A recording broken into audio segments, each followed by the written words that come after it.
भगवान शिव ये सिर्फ एक नाम नहीं, ब्रह्मांड है।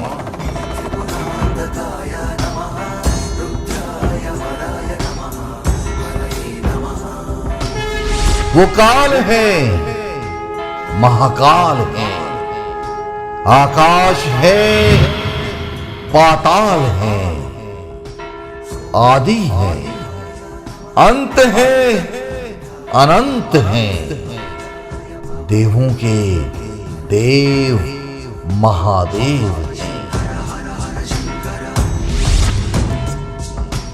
नीलकंठ है, सर्वव्यापी है, विश्वनाथ है, भूतनाथ है, कैलाश के वासी हैं, अविनाशी हैं।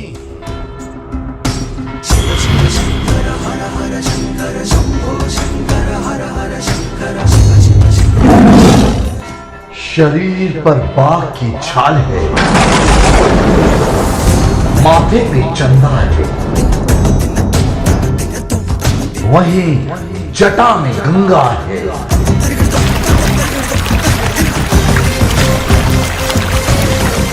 तो गले में वासुकी नाग की माला है। जहां एक हाथ में डमरू है तो दूसरे में त्रिशूल है। भगवान शिव का रूप निराला है। हर हर महादेव, हर हर महादेव।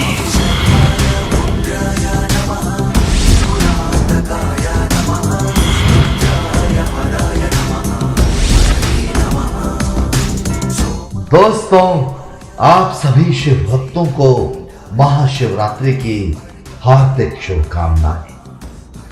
मैं सूर्य सिन्हा आपके साथ महाशिवरात्रि की चर्चा शुरू करूं, इससे पहले मैं आपका ध्यान देवों के देव महादेव की उत्पत्ति की ओर आकर्षित करना चाहूंगा।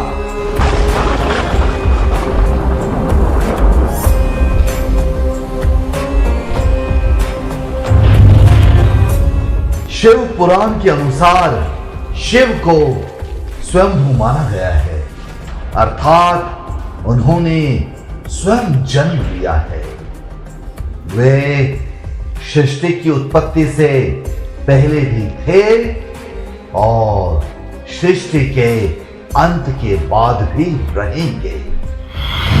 दरअसल दोस्तों, पौराणिक कथाओं में ऐसा बताया जाता है कि शिव जी पहली बार ज्योतिर्लिंग यानी कि अग्नि के शिवलिंग के रूप में प्रकट हुए। ये एक ऐसा दिव्य शिवलिंग था जिसका न तो आदि था और न ही अंत। पुराणों के अनुसार भगवान शिव जहां जहां प्रकट हुए हैं वहां वहां उनका स्वरूप वास करता है और इसे ही हम ज्योतिर्लिंग कहते हैं। भगवान शिव के 12 ज्योतिर्लिंग भारत के विभिन्न राज्यों में मौजूद हैं।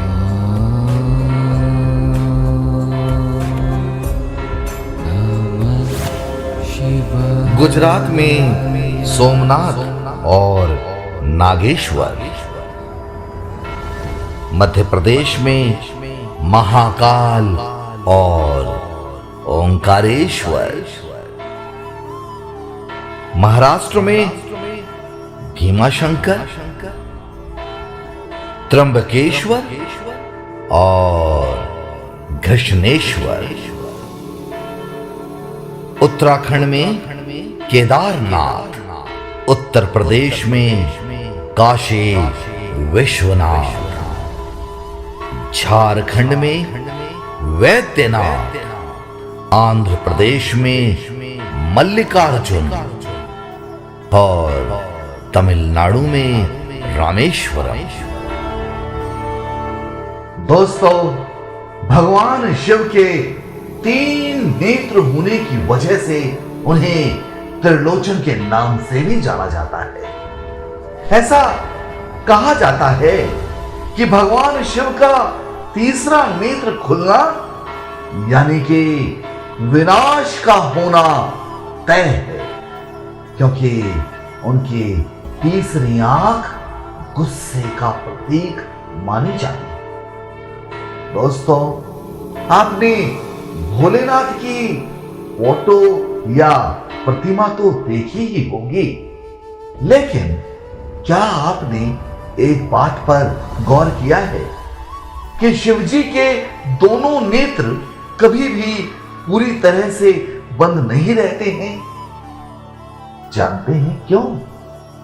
दरअसल माना ऐसा जाता है कि यदि भोलेनाथ ने अपने नेत्रों को पूरी तरह से बंद कर लिया तो संसार का संतुलन पूरी तरह से बिगड़ जाएगा, रोशनी छिप जाएगी और चारों ओर घनघोर अंधेरा छा जाएगा, यानी कि दुनिया में हाहाकार मच जाएगा। दोस्तों, महादेव को नीलकंठ भी कहा जाता है। समुद्र मंथन के विषय में तो हम सभी जानते ही हैं। जब भगवान शिव ने हलाहल विष का पान किया था, उससे उनका कंठ नीला पड़ गया था और तभी से वे नीलकंठ के रूप में भी पूजे जाने लगे। दोस्तों, अब हम बात महाशिवरात्रि की करते हैं। वैसे तो हर महीने कृष्ण पक्ष की चतुर्दशी को शिवरात्रि कहते हैं, लेकिन फाल्गुन मास की कृष्ण पक्ष की चतुर्दशी को पड़ने वाली शिवरात्रि को महाशिवरात्रि कहा जाता है। पूरे भारत में महाशिवरात्रि की धूम साफ साफ नजर आती है। मंदिरों में सुबह से ही श्रद्धालुओं की भीड़ उमड़ने लगती है। महाशिवरात्रि के मौके पर दूध, गंगा जल और शहद से शिवलिंग का अभिषेक किया जाता है। बेलपत्र व फूल चढ़ाकर भी लोग शिवजी का आशीर्वाद लेते हैं। जैसा कि आप जानते ही हैं, शिव के सिर पर गंगा विराजमान है। ऐसे में गंगा जल का अभिषेक यानी कि पूजा के दौरान जलाभिषेक का काफी महत्व होता है। दोस्तों, मान्यता ये भी है कि महाशिवरात्रि के दिन ही भगवान शिव का विवाह देवी पार्वती के साथ हुआ था। इसीलिए तो महाशिवरात्रि को शिव और शक्ति के मिलन की रात्रि भी कहा जाता है। इसी दिन शिवजी ने वैराग्य जीवन को छोड़कर गृहस्थ जीवन में प्रवेश किया था। वहीं आध्यात्मिक पथ पर चलने वाले साधकों के लिए महाशिवरात्रि का महत्व बेहद अलग है। ऐसा कहा जाता है कि साधकों के लिए महाशिवरात्रि वो दिन है जिस दिन शिवजी कैलाश पर्वत के साथ एकात्म हो गए थे। वे पर्वत की भांति स्थिर व निश्चल हो गए थे। इसलिए भगवान शिव के साधक महाशिवरात्रि को स्थिरता की रात्रि के रूप में भी मानते हैं।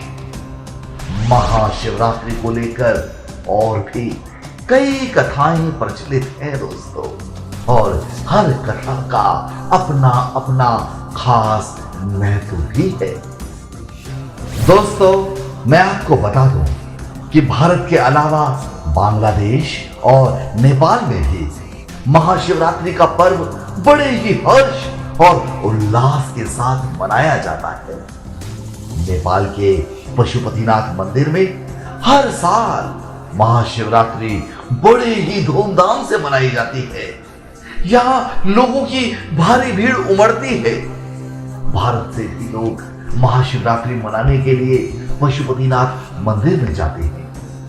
प्रत्येक हिंदू के लिए महाशिवरात्रि का ये पावन दिन बेहद मायने रखता है। सभी के सभी शिव मंदिर हर हर महादेव की जयकारे से गूंजने लगते हैं, जिस कारण शिव मंदिरों का पूरा वातावरण श्रद्धामय, प्रेममय, भक्तिमय व बेहद ही खूबसूरत हो जाता है।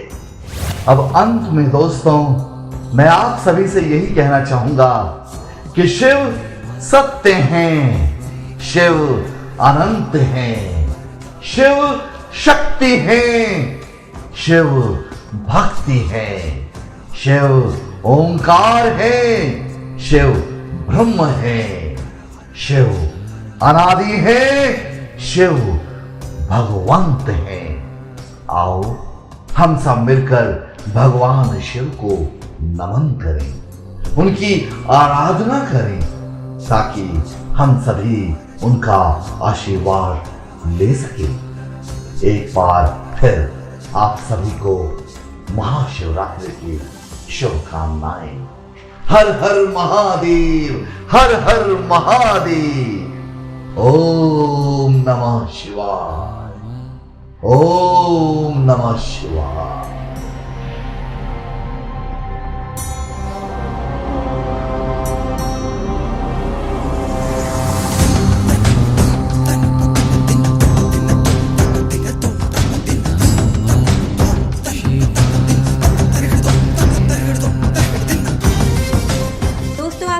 मानव प्रशिक्षक व प्रेरक सूर्या सिन्हा के वक्तव्यों को। इसी तरह उनके वक्तव्यों को सुनने के लिए हमारे इस चैनल को सब्सक्राइब जरूर करें।